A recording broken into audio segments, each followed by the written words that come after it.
I-share ko sa inyo lahat ng mga merch na kinuha ko dito sa Token 2049. Alam naman natin, 'di ba, sa mga Web3 events, crypto events, ang habol ng mga attendees dito ay yung mga merch na mga bawat booth. So lahat ng ipapakita ko sa inyo ay hindi siya financial advice. Hindi porket kinuha ko yung merch ibig sabihin sinusupport ko yung project na yun.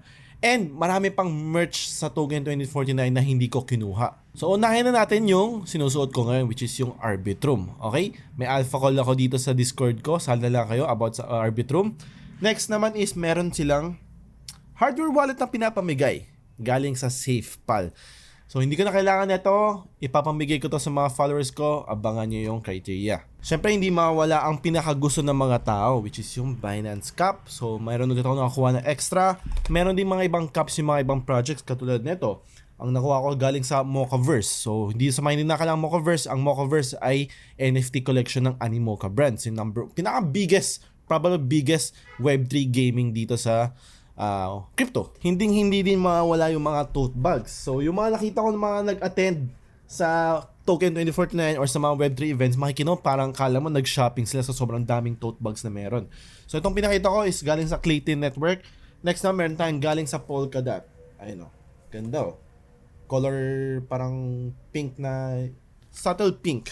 Next is lastly is yung mga t-shirts. So, kumuha ko ng t-shirts galing sa Nansen. So, pagdating sa mga analytics, sa mga tools, napaka-importante ng Nansen.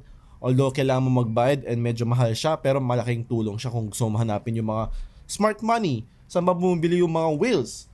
Next is, meron tayong decentralized network ng Coinbase na base chain. So, I'm not sure, di ko lamang nakitang base chain na booth doon, pero nakuha ko to sa isang side event sa Token 2049.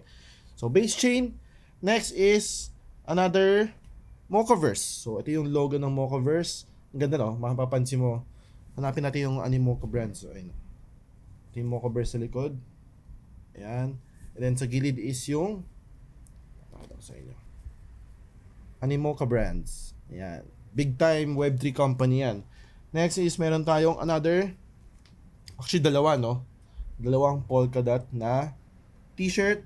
So probably isa lang masusuot ko dito, papamigay ko din siguro yung isa, abangan nyo yung criteria. So yun lang lahat ng mga kinuha ko. Mas marami pang kinuha yung friend ko, papakita ko sa inyo ngayon sa isang footage ngayon kung hopefully meron pa ako, no. So ang daming dala, no, kala mo talaga nag-shopping siya sa isang Web3 event. Ang dami ang kinuhang tote bags, t-shirt, merch, lahat-lahat. So yun yung dapat i-expect natin, no, lalo na palapit na yung YGG Summit. Another Web3 event dito sa Pilipinas coming November, I think. So most probably marami ding merch doon, and yun ang sulit, no, pag pupunta ka sa mga events, lalo na binayaran mo yung event, binayaran mo yung ticket para makapasok ka. So kailangan mong bumawi, no, besides sa knowledge na makukuha mo and information, kailangan mong bumawi sa mga merch, and sayang, t-shirt din yun.